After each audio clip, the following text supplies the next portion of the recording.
నమో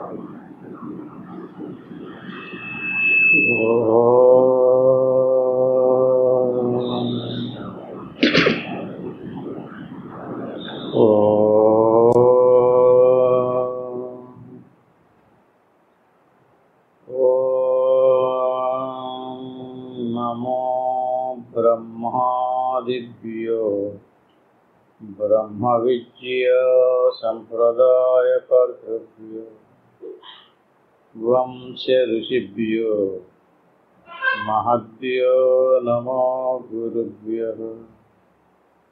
ఓం సహనా భవతు సహనౌ భునక్తు సహ వీర్యం కరవావహై తేజస్వినావధీతమస్తు మా విద్విషావహై. ఓం శాంతి శాంతి శాంతి. ఓం సచ్చిదానంద అనంతాత్మ స్వరూపం దివ్యాత్మ బంధువుల పోయిన వారంలో వివేక చూడమణి అనే గ్రంథంలో 32వ శ్లోకం వరకు చెప్తున్నాం. ప్రతి వారం మాదిరిగానే జరిగినటువంటి శ్లోకాన్ని కొద్దిగా గుర్తు చేసుకుని తత్మ శ్లోకాల మీద వివరణ చేసుకుందాం. ఇప్పుడు దాకా చెప్పుకున్నటువంటి విషయం ఏమిటి?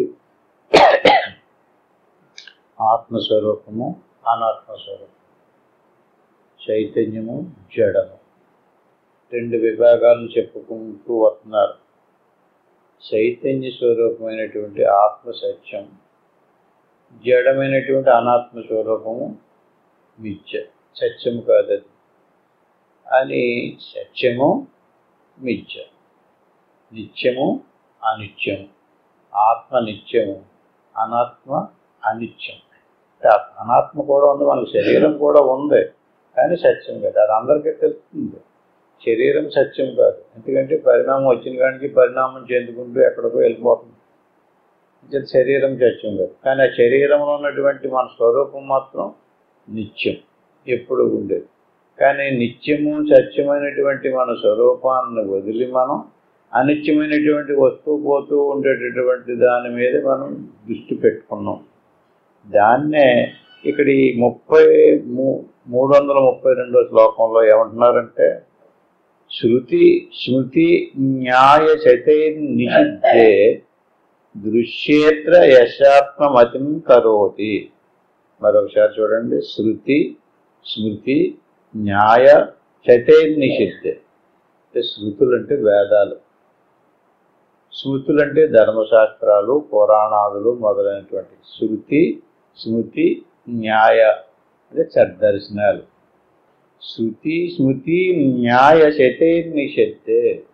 శత అంటే వందలాది గ్రంథాలు, వందలాది శాస్త్రాలు ఏ దృశ్యమైతే ఉందో దాన్ని నిషేధించినాయి, ఆత్మను ప్రతిపాదించున్నాయి. ఆత్మ సత్యము, ఇప్పుడు చెప్పినటువంటిది ఆత్మ సత్యము నిత్యము, అనాత్మ సత్యము కాదు. అనాత్మ లేదంటలేదు, కానీ ఉంది. ఎలాంటిది అది? వస్తువు పోతూ తిరుగుతూ పరిణామం చెందుతూ ఉంటుంది. అంటే దాన్ని శాస్త్రాల్లో ఇప్పుడు చెప్పినటువంటి వందలాది గ్రంథాలు, శృతి స్మృతులు నిషేధించినాయి. దృశ్యేత్ర యశాత్మమతిం కరోతి. అయితే నిషేధించినటువంటి వస్తువుని ఏదైతే నిషేధించినాయో శాస్త్రాలు, ఆ నిషేధించినటువంటి దాన్ని వదిలి ఏది మిగిలిందో దాన్ని యశ్వాత్మమతిం కరోతి. అది ఆత్మ. ఆ మిగిలింది, ఆ ఉన్నటువంటిది. నిత్యము పరిణామం చెందుకుంటూ ఊడిపోయేదేమో దృశ్యేత్ర అన్నారు. దృశ్యేత్ర అంటే 3 రకాలు. ఈ దృశ్యం ఒక రకం కాదు. స్థూల శరీరం పైకి కనపడుతుంది అందరికీ కూడా. ఈ స్థూల శరీరానికి స్త్రీ రూపము, పురుష రూపము ఉన్నాయి. అలాగే ఇంకా రంగులు, గుణాలు ఉన్నాయి. అలాగే ఇంకా శరీరంలో రోగాలు కూడా ఉండొచ్చు. కానీ ఇది ఒక రకం స్థూల శరీరం అంటారు. అంటే 3 అన్నాం కదా. రెండవది ఇంకోటి ఏంటి? సూక్ష్మ శరీరం. సూక్ష్మ శరీరం అంటే స్థూల శరీరంలో ఉండి స్థూల శరీరం కోసం నిరంతరం ఆలోచించేటటువంటి దాన్ని సూక్ష్మ శరీరం అంటారు.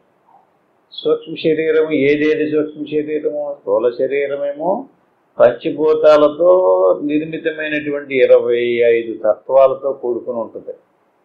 సూక్ష్మ శరీరమేమో 19 తత్వాలు. అంటే జ్ఞానేంద్రియాలు 5, కర్మేంద్రియాలు 5, అంతరేంద్రియాలు 4, పంచప్రాణాలు 5. ఈ 19ంటికి సూక్ష్మ శరీరం అని పేరు. ఈ సూక్ష్మ శరీరం స్థూల శరీరంలో ప్రవేశించి స్థూల శరీరాన్ని కాపాడుకుంటుంది. దానికి కావలసినటువంటి ఆహార విహారాదులు అనుభవిస్తుంది సూక్ష్మ శరీరమే. చూసుకుంటే శరీరాన్ని చక్కగా అద్దంలో చూసుకుని మురిసిపోతుంది, కాపాడుకుంటుంది. కానీ అది ఎంతలాగా కాపాడదారన్నా దానివల్ల కావడం లేదు. అది ప్రారంధానుసారంగా పరిణామం చెందిపోతుంది. ఇంకో శరీరం ఉంది లోపల, దానికి కారణ శరీరం అంటారు. అంటే కారణ శరీరం ఉండబట్టి సూక్ష్మ శరీరం వచ్చింది, సూక్ష్మ శరీరం ఉండబట్టి స్థూల శరీరం వచ్చింది. అంటే మరణంలో స్థూల శరీరం పోయింది, సూక్ష్మ శరీరం పోలేదు, కారణ శరీరం పోలేదు. అందువల్ల ఇత్తనం నశించకపోతే ఎలా మళ్ళీ మూలక వచ్చేస్తుందో అట్టి మాదిరిగా శరీరం వచ్చేస్తుంది, ఏదో శరీరంలో ప్రవేశిస్తుంది. అంటే ఇప్పుడు మనం కనిపెట్టి ఏం చెయ్యాలి? దీన్ని ఏదైతే శృతి స్మృతి న్యాయ దర్శనాలన్నీ కూడా దేన్నైతే నిషేధించినయో ఆ నిషేధించినటువంటి వస్తువుని వదిలేసి, దేన్ని నిషేధించినవి? స్థూల సూక్ష్మ కారణ శరీరాలను మూడింటిని కూడా నిషేధించిన శాస్త్రాలు. మూడింటిని నిషేధించిన తర్వాత ఇంకేం మిగిలిందండి? స్థూల శరీరం, సూక్ష్మ శరీరం, కారణ శరీరం పోతే మహాకారణం ఉంది. మహాకారణ శరీరం అంటారు దాన్ని. మహాకారణ శరీరం అంటే జీవుడు. ఇంకొక పరిభాషలో చెప్పాలంటే తెలివి. మనందరికీ తెలివి ఉంది. తెలివి మెలకువలో వచ్చినప్పుడు తెలివి వచ్చింది. అంటే ఈ తెలివి ఎందులో ఉంది? సూక్ష్మ శరీరంలో ఉంది. దేవుని యొక్క ప్రతిబింబమే తెలివి, అంటే మహాకారణం. ఈ తెలివికి ఆత్మను గూర్చిన జ్ఞానం లేదు. ఆత్మను గూర్చిన జ్ఞానం లేకపోవడానికి కారణ శరీరం అంటారు. అంటే కారణ శరీరం సూక్ష్మ శరీరానికి ప్రాణం, సూక్ష్మ శరీరం స్థూల శరీరానికి ప్రాణం. మన ప్రాణం అంటున్నాం కదా. మన ఊపిరి ఉంటేనే స్థూల శరీరం జీవించి ఉంటుంది, లేకపోతే శవం అయిపోతుంది. అంటే స్థూల శరీరాన్ని, శవము లాంటి స్థూల శరీరాన్ని చక్కగా కాపాడేది నిశ్వాసలతో సూక్ష్మ శరీరం అన్నమాట. ఈ రకంగా దృశ్యేత్ర యశ్మాత్మ మతిని కరోతి. అంటే స్థూల సూక్ష్మ కారణ శరీరాల 3 దృశ్యాలు. అంటే 3. ఈ మూడాటిని మనం తెలివితో తెలుసుకుని వదిలేయాలి. మూడింటిని వదిలేస్తే ఇంకేం మిగులుతుంది? యస్వాత్మ, అంటే ఆత్మ అనుకోలేదు, యస్వాత్మ మతిని కరోతి. అంటే మన యొక్క స్వస్వరూపం ఆత్మ. అంటే ఆత్మ అని పేరు పెట్టారు. తెలివి కంటే వేరుగా మన స్వరూపం ఉంది. అటువంటి స్వరూపాన్ని, ఆత్మస్వరూపాన్ని మతిని కరోతి. దాన్ని మనం పట్టుకోవాలి, దాన్ని తెలుసుకోవాలి. దాన్ని తెలుసుకుంటే ఉపైతి దుఃఖోపరి దుఃఖజాతం. ఈ మూడింటిని వదిలేసి తెలివిని లోపలికి తిప్పి ఆత్మను తెలుసుకుంటే ఉపైతి దుఃఖోపరి దుఃఖజాతం. మనిషికి దుఃఖం నశించిపోతాడు. దీన్ని పట్టుకుంటే దుఃఖం ఉంది, దీన్ని వదిలి తన స్వరూపాన్ని పట్టుకుంటే సుఖం. దుఃఖమో సుఖం. ఉపైతి దుఃఖో పరి దుఃఖజాతం. దుఃఖము అని దుఃఖజాతము అంటే దుఃఖానికి దానికి పిల్లలు, దాని పిల్లలు అనేకమైనటువంటి దుఃఖానికి సంబంధించిన సముదాయం అంతా కూడా ఏమైంది? నిషిద్ధ కర్తాస మళ్ళీ ములుసో యదా. ఈ రకంగా కనిపించదు దుఃఖం. మన స్వరూపం సాక్షాత్కారమైనప్పుడు, మన స్వరూపం తెలిసి వచ్చినప్పుడు. ఎప్పుడు తెలిసి వస్తుంది? ఎక్కడ దాకా వెళ్ళాలి? స్థూల సూక్ష్మ కారణ శరీరాలను దాటినప్పుడు మహాకారణం ఉంది, అంటే తెలివి. తెలివి దేని వైపుకి తిరుగుంది? శరీరాల వైపుకి తిరుగుంది. శరీరాలను ఏమన్నాడు ఈయన? దృశ్యము అన్నాడు. దృశ్యము వైపుకి తిరిగి దాన్ని గొప్పగా చూసుకుంటున్నాడు. ఆ తెలివిని లోపల ఆత్మవైపుకి తిప్పాలి. ఆత్మవైపుకి తిప్పినప్పుడు ఏం చేయాలి? నిషిద్ధ కర్తాస. ఏంటి? దానంతటా అది రాదు. మనమే సాధనలో నిషేధించాలి. దేన్ని? ఇది స్థూల శరీరం, ఇది సూక్ష్మ శరీరం, ఇది కారణ శరీరం. విచారణ చేయాలి. నేను ఏది ఆత్మ, ఏది పరమాత్మ, ఏది బ్రహ్మము, ఏది బ్రహ్మము కాంది, ఏది ఆత్మ కాంది, ఏది అనాత్మ స్వరూపం, ఏది నీది అనేటువంటి నీ తెలివిని ఉపయోగించాలి. నిద్రపోయినట్టుగా అలా పడిపోతే తెల్లదు. ఎరుకు కలిగి ఉండాలి. ఎరుకు కలిగి ఉండి నిషిద్ధ కర్త అంటే ఎవరో నువ్వే దాన్ని నిషేధించాలి.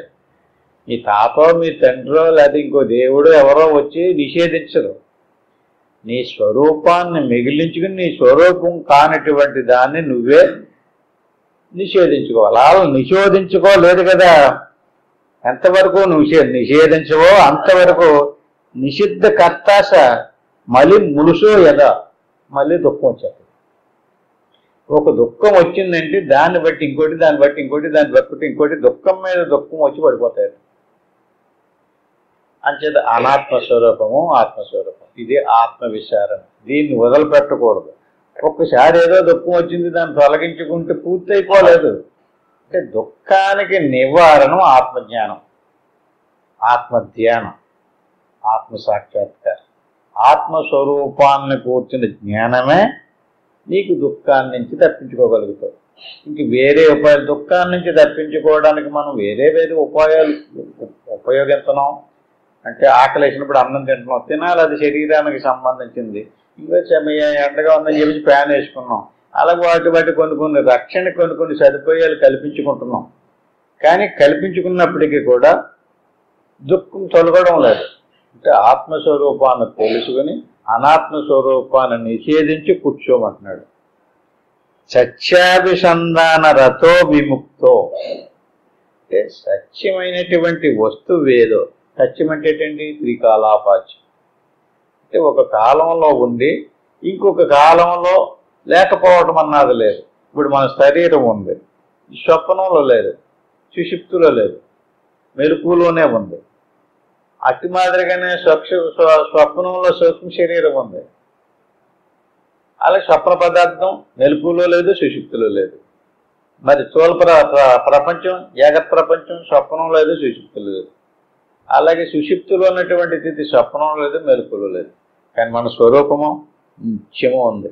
అంచేత నిత్యము అటు జాగ్రత్తలో ఉంది, స్వప్నంలో ఉంది, సుషుప్తిలో ఉంది. జాగ్రత్త నీకు తెలుస్తుంది కదా, మరి స్వప్నం వరకు తెలుస్తుంది, అదే నీకే తెలుస్తుంది. మరి సుషుప్తి వరకు తెలుస్తుంది, అదే నీకే తెలుస్తుంది. దాన్ని సత్యం అంటారు.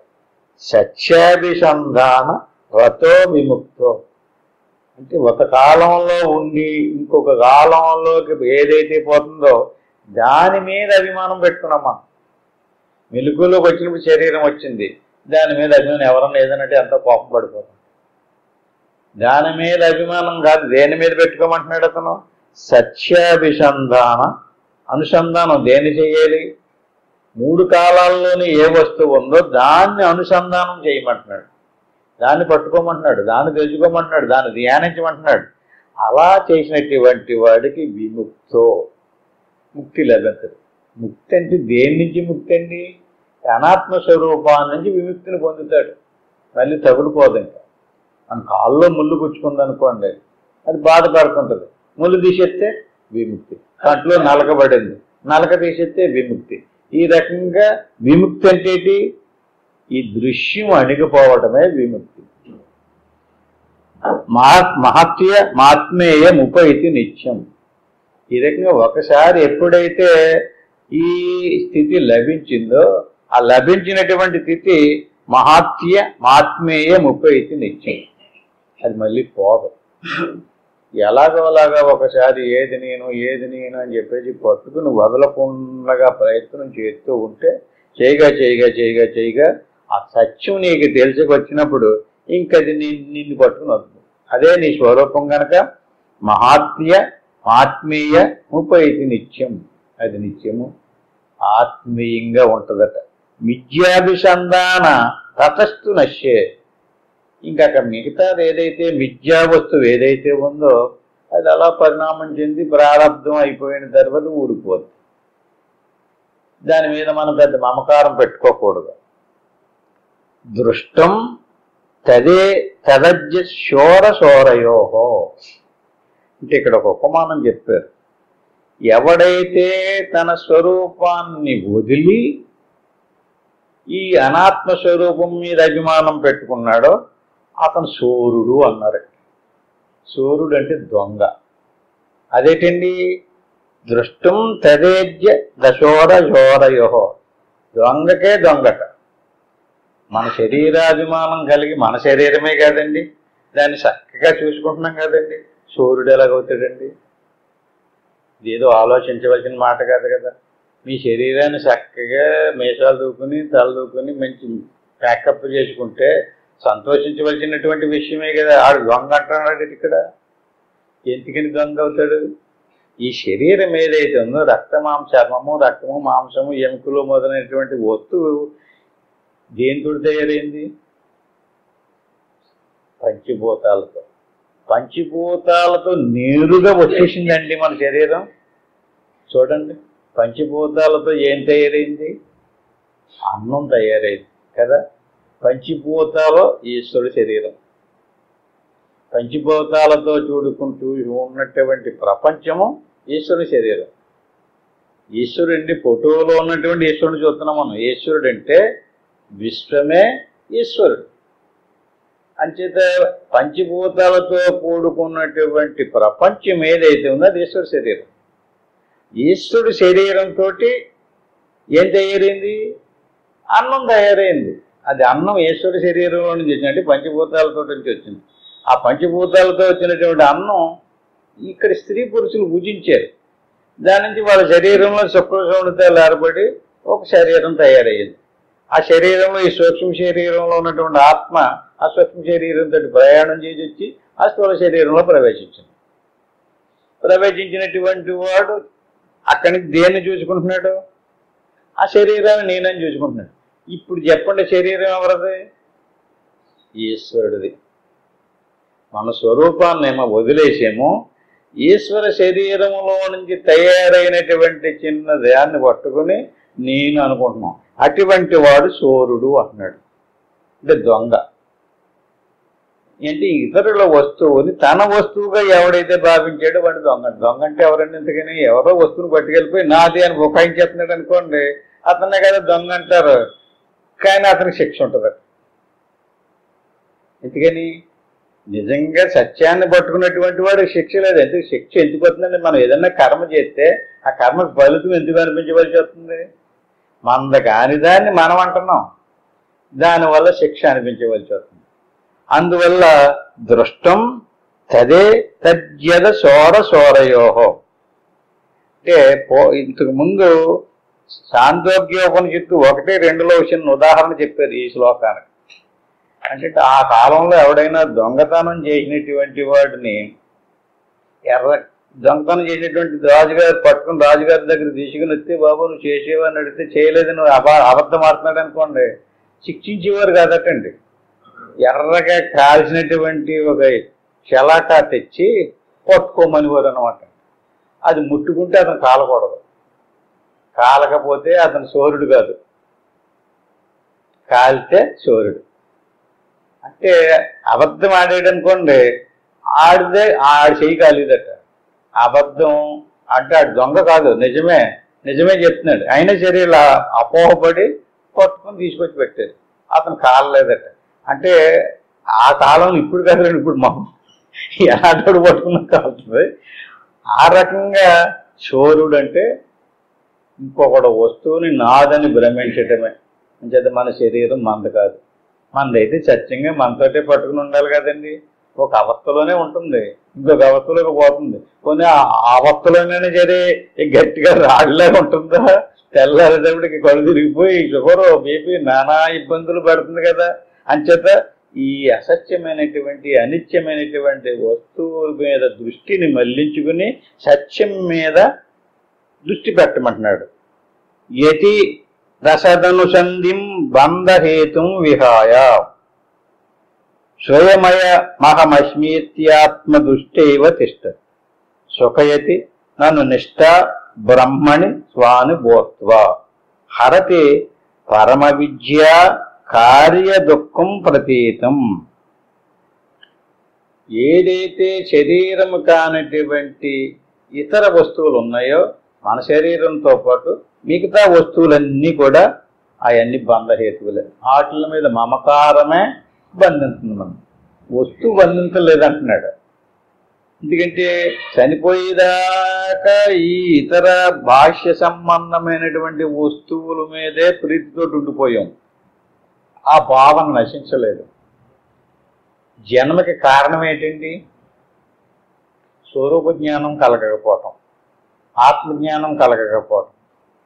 చనిపోయేటప్పటికి మన స్వరూపం ఏంటో, మనం ఎవరో మనకు తెలియకుండానే చచ్చిపోయాం. మనం ఎవరో మనకి తెలియలేదు, కానీ ఎవరు మనం కాదు దాని మీద మన భావన పోలేదు. అది నేనన్న భావంతో చనిపోయాడు. నా భార్య, నా బిడ్డలు, నా సంసారం, నా మనవల ఆస్తుపాస్తులు అంటూనే చనిపోయాడు. భావన నశించాలంటున్నాడు, కానీ వస్తువును వదిలేయమంటలేదు. భార్యను వదిలే, భర్తను వదిలే, పిల్లలను వదిలేయమంటలేదు. వస్తువు మీద భావన మార్చుకోవాలి. ఏ భావన? ఆత్మభావన రావాలి, అనాత్మ భావన వదాలి. స్వయమయ మహమస్మీత్యాత్మ దృష్టేవ తిష్టతు. నీ స్వరూపం నందు దృష్టి కలిగి ఆ తిష్టతు, దాంట్లో నువ్వు నిలకడ కలిగి ఉండాలి. అనాత్మ మీద ఇది నేను కాదు, ఇది నాది కాదు, ఇదంతా ఈశ్వర సృష్టి, నేను వేరు, నేను ఆత్మస్వరూపాన్ని, నా స్వరూపం జ్ఞానస్వరూపం అని ఎవడైతే పట్టుకుంటాడో సుఖయతి నన్ను నిష్ఠా బ్రహ్మణి స్వానుభూత్వ, వాడికి మాత్రమే సుఖయతి నన్ను నిష్ఠ బ్రాహ్మణి స్వానుభూత్వ, వాడికే సాధన సూట్ అవుతుంది. దృష్టి మారకపోతే సాధన సూట్ అవ్వదు. అంటే నిరంతరము మన దృష్టి ఇదంతా అనాత్మ, ఇదంతా దృశ్యము, ఇది నేను కాదు, ఇదంతా ఈశ్వర సృష్టి, ఈ ఈశ్వర సృష్టికి అంతటికి వెనకాల దీన్ని గమనించేటటువంటి సాక్షి స్వరూపమే నేను అనేటువంటి స్వరూపాన్ని పట్టుకుని సుఖయతి అను నిష్ఠ, దాని యందు నిష్ఠ మనం బ్రహ్మనిష్ట అంటున్నాం, ఆత్మనిష్ట అంటున్నాం. అంటే నిష్ఠ అంటే ఏంటండి? ఆత్మయందు నిఘా పెట్టుంచటమే ఆత్మనిష్ట, బ్రహ్మమునందు నిఘా పెట్టుంచటమే బ్రహ్మనిష్ట. అంటే మన ఆత్మయందు నిష్ఠ పెట్టడం మనకు తెలియటం లేదనుకోండి, శ్వాస మీద పెట్టమండి, లేక కుండలిని శక్తి మీద పెట్టమండి, లేదా మూలాధారమో స్వాధిష్టానమో ఏదో చక్రాల మీద ఏదో దాని మీద నిఘా పెట్టాలి. అది నీకు చేత కాకపోతే ఏదో మంత్రం చదువుకో, అది నీకు చేత కాకపోతే ఏదో దేవుడు రూపాన్ని పట్టుకో. ఎందుకంటే అంచెలంచెలుగా తీసుకెళ్ళడానికి చెప్పారు ఇదంతా కూడా. ఈ రకంగా నీ స్వరూపాన్నే పట్టుకుని నీ స్వరూపం యొక్క దృష్టిలో కనుక ఉన్నట్లయితే సుఖయతి అను నిష్ఠ బ్రహ్మణి స్వానుభూత్వ.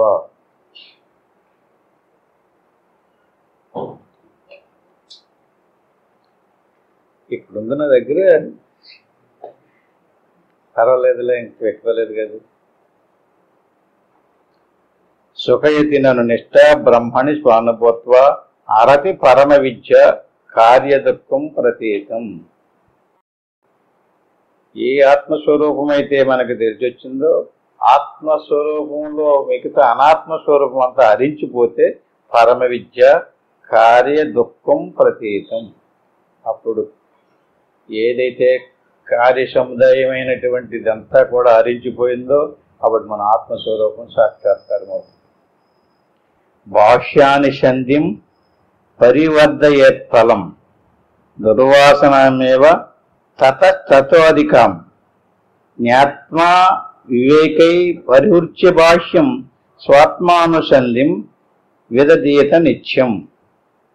భాష్య విషయముల చింతనము పురుషుని యందులి దుష్టవాసనారూపమైన ఫలమునే అంతకంతకు పెరిగిపోనట్లు చేయను.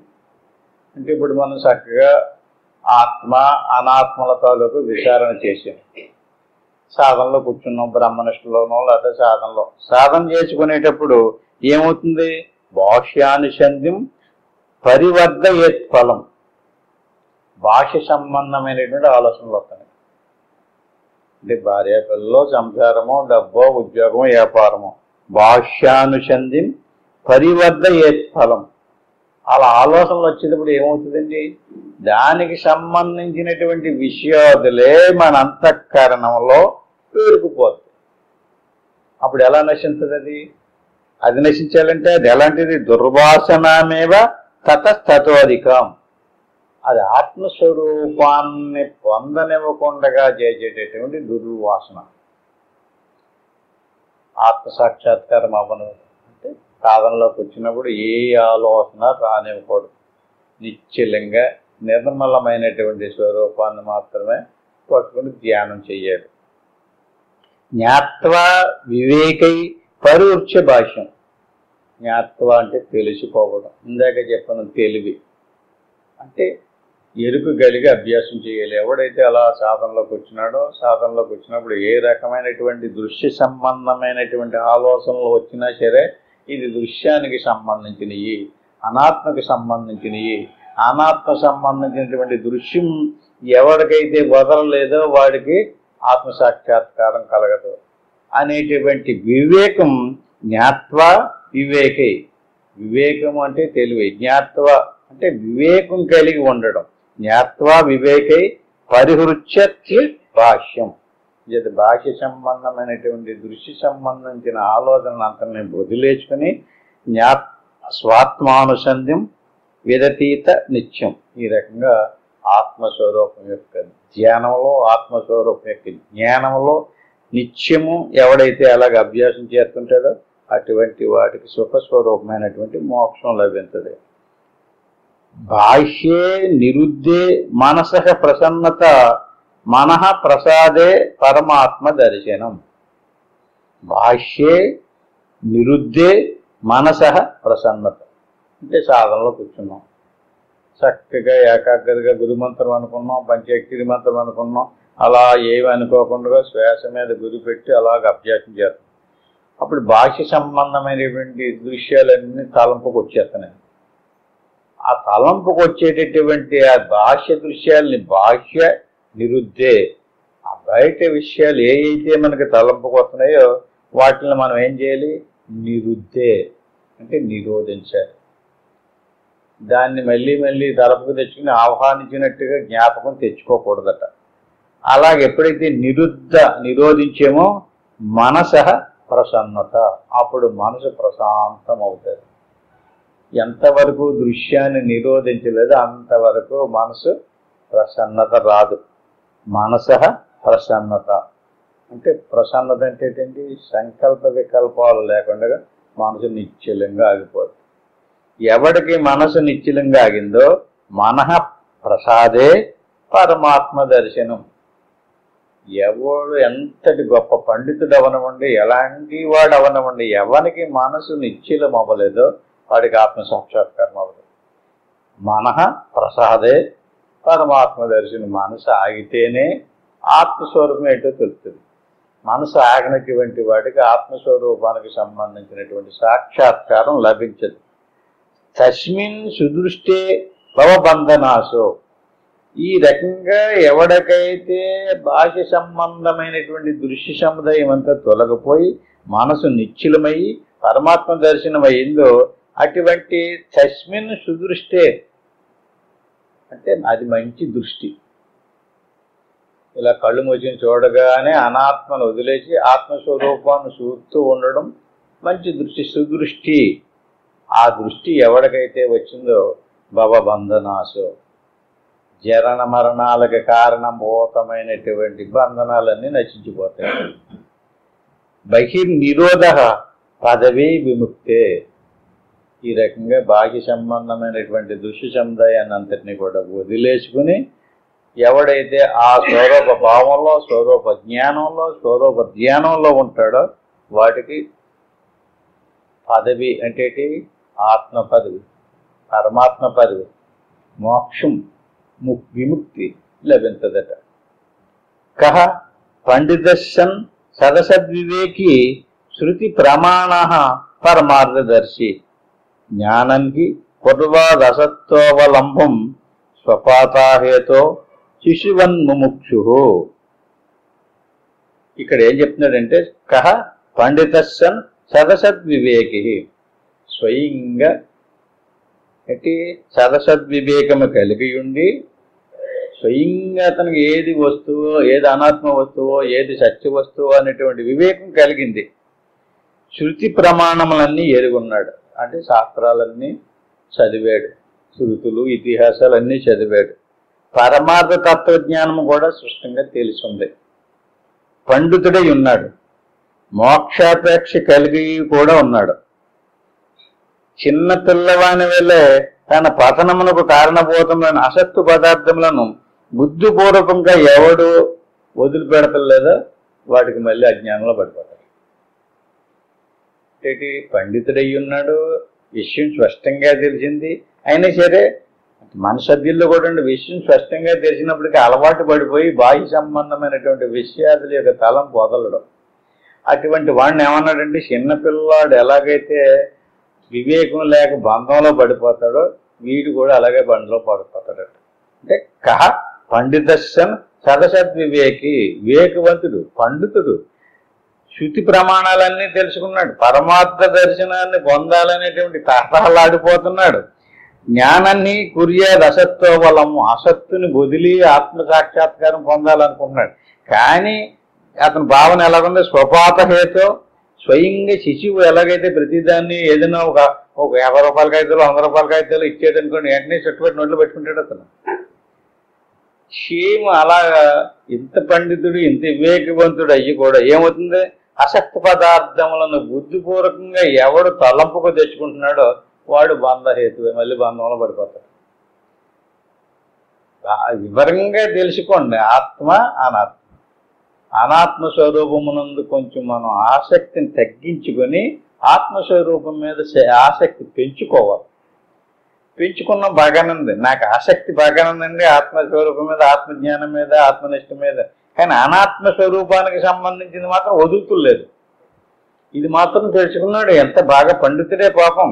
కానీ వ్యవహారం కాడికి వచ్చేటప్పటికి, ఆచరణలోకి వచ్చేటప్పటికి వదలలేకపోతున్నాడు. ఎవడైతే వదలలేకపోతుండో అది చిన్నపిల్లడు ఎలాగైతే బంధంలో పడతాడో వస్తువుల మీద అట్టిమాది ఇతను కూడా అలా బంధంలో పడిపోతాడు. అంతేకాదు మెలుగు కలిగి ఉండాలి.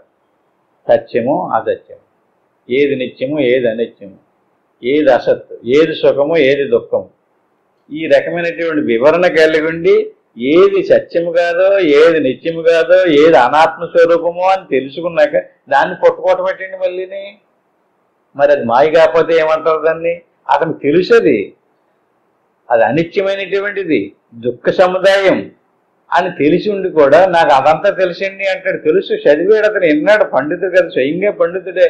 కానీ ఏంటంటే వదలలేకపోతుంది. బాహ్య సంబంధమైనటువంటి విషయాదుల మీద ఉన్నటువంటి అలవాటుని వదలలేకపోతున్నాడు. ఎవరెన్ని చెప్పినప్పటికీ కూడా మళ్ళీ ఆ టేపుకి పరిగెడుతూనే ఉన్నాడు. అలాగే ఎవడైతే పరిగెట్టాడు సంటి పిల్లోడు ఎలా చిక్కులో పడతాడో అలా పడతాడు అంటున్నాడు. దేహాది సంశక్తి మతో న ముక్తి, ముక్తస్య దేహాద్యవిమచ్య భావ, సుప్తస్య నో జాగరణం న జాగ్రత, స్వప్నస్థయో గుణాశ్రయత్వాత్. దేహాది సంశక్తి మతో న ముక్తి. దేహాది సంశక్తి మతో న ముక్తి. ఎవడికైతే దేహాదుల మీద ప్రీతి ఉందో వాడికి నా ముక్తి. వాడు ఎంత తెలివైనడైనప్పటికీ కూడా, ఎన్ని పుస్తకాలు చదివినప్పటికీ కూడా, ఎంత చేసినప్పటికీ, నేను చాలా గంటలు సాధనలో ఉన్నానండి, నేను పుస్తకాలన్నీ చదివేసానండి, నాకు ఆత్మసాక్షాత్కారం అయిపోయింది అన్నాడు అనుకోండి, అయినప్పటికీ కూడా దేహాదుల మీద అభిమానం ఉందనుకోండి,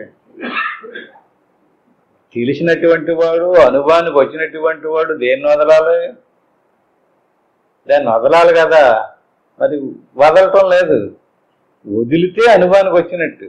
అది విషం తినకూడదని తెలిసిందనుకోండి, తింటేనో తెలిసినట్టే తెలియనట్టే తెలుసు, ఏదో వదిలేదంటే అట్టి మాదిరిగా దేహాది సంశక్తి మతో నా ముక్తి. దేహాదుల మీద మమకారం ఎవడికైతే ఉందో, ప్రీతి ఉందో వాడికి ముక్తి లభించదు.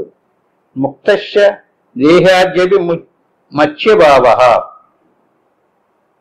నిద్రించినటువంటి వాడికి ఎలాగైతే శరీరం మీద ధ్యాస ఉండదో అట్టి మాదిరిగా జాగ్రత్త అవస్థ అనుభవం ఉండదు, జాగ్రత్త దశ ఎందు ఉన్న వానికి నిద్రానుభవం ఉండదు. రెండు అవతలను వేరు వేరు గుణములను ఆశ్రయించి ఉండదు.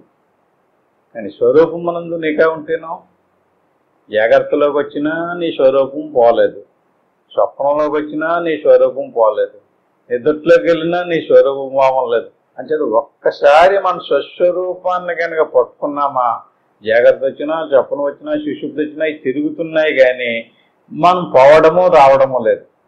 కానీ ఈ జాగ్రత్త స్వప్న సుషిప్త అవస్థలకు సంబంధించిన ఏమైతే ఉన్నాయో వస్తున్నాయి, పోతున్నాయి. నువ్వు రావడము లేదు, పోవడం లేదు. అంచేది నిన్ను నువ్వు పట్టుకో, నిన్ను నువ్వు తెలుసుకో, నీలోనే ఉండు. నీ స్వరూపాన్ని గూర్చి ఆలోచన చేయి. నీ స్వరూప జ్ఞానంలోనే కనుక నువ్వు గట్టిగా పట్టుకున్నట్లయితే అప్పుడు నీ స్వరూపం మళ్ళీ శరీరాదులు ఎందుకు సిక్కుపోదు. మళ్ళీ నీకు ఇంకొక జన్మ రాదు. శరీరం వచ్చిందంటే దుఃఖం వచ్చినట్టే.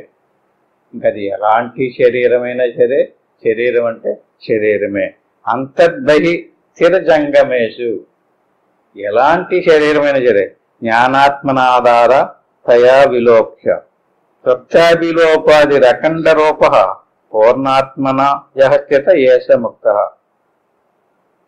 స్థావరము, జంగమము.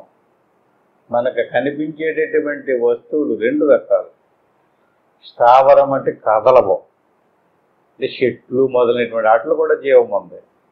జంగం అంటే కదులుతాయి, పరిగెడుతుంటాయి, అంటే పక్షులు, మనుషులు, పశువులు మొదలైనటువంటి ఈ స్థావర జంగమాలైతే అంతర్బహి స్థిర జంగమేషు. ఈ రెండాటిల్లోని కూడా స్థావర జంగమాలతో కూడుకున్నటువంటి సమస్త వస్తువుల్లోనూ కూడా పరమాత్మ ఉన్నాడు. ముందు మనలో ఉన్నటువంటి ఆ సత్యమైనటువంటి పరమాత్మ స్వరూపాన్ని కనుక గుర్తించామనుకోండి, మరి అందరిలోనూ ఉన్నటువంటి చైతన్యాన్ని మనం గుర్తించగలుగుతాం. జ్ఞానాత్మనాధార తయా విలోక్ష, అంటే దానికి జ్ఞానం కావాలి, క్రియ కాదు. కాడుతోటో చేతులతోటో అవయవాలతో చేసేటటువంటి క్రియ కాదు ఇది. ఆత్మని జ్ఞానంతో గుర్తించాలి, పరమాత్మని జ్ఞానంతో ధ్యానం చెయ్యాలి. త్యక్తాదిలోపాది రకండ రూప, అంటే ఒక వస్తువుని త్యజించి ఇంకొక వస్తువుని పట్టుకోవాలి. దేన్ని త్యక్త్వా వదిలిపెట్టాలి? నామరూపాలతో కూడుకున్నటువంటి దేహాది రూపాదులను త్యక్త వదిలిపెట్టి ఆ దేహాది రూపాదులకు అన్నిటికీ కూడా ఆధారంగా ఉన్నటువంటి చైతన్యాన్ని పట్టుకోవాలన్నమాట. పూర్ణాత్మనాయ స్థిత ఏష ముక్త. అప్పుడు పరిపూర్ణమైనటువంటి బ్రహ్మస్వరూపాన్ని మనం సాక్షాత్కరింపజేసుకుంటాం. మరి అటువంటి స్థితి సర్వాత్మనా బంధ విముక్తి హేతు. ముఖ్యంగా తెలుసుకోవాల్సినటువంటి బంధాన్ని నుంచి విముక్తి పొందాలనేటువంటి దృఢ భావన మనకు ఏర్పడాలి. సర్వాత్మ అంటే ఇప్పుడు పొద్దుట, మధ్యాహ్నమా, సాయంత్రమా అంటే సర్వాత్మన నిరంతరము కూడా అదే ఆలోచనతో ఉండాలి. ముక్తిని పొందాలి. బంధం నుంచి విడుదల పొందడమే ముక్తి. ముక్తి అంటే ఏంటండి? ఏదో ఎక్కడి నుంచో స్వర్గం రావడమో లేదా ఎక్కడ పాతాళలోనో లేదు. ముక్తి అంటే మన అనాత్మ దృశ్య సముదాయం వదలడమే ముక్తి. సర్వాత్మన బంధ విముక్తి హేతువు. మన దేహం మనకు తగులుకుంది, మనసు తగులుకుంది. ఈ శరీర ప్రాణ మానసాలతో కూడుకున్నటువంటి వస్తువు వల్ల మనం దుఃఖాలు పాలవుతున్నాం. అది వదలడమే ముక్తి. దృశ్యగ్రహే సత్శుభపద్యతేశౌ సర్వాత్మ భావోశ సదాత్మనిష్టయ. సర్వ విధముల సంసార బంధ విముక్తి పొందుటకు సర్వాత్మ భావమును, సర్వము ఆత్మరూపముగా చూసినట్టు భావమును కన్నా మిన్నయన్నదవి ఏదు వేరుగా ఏదీయం లేదు.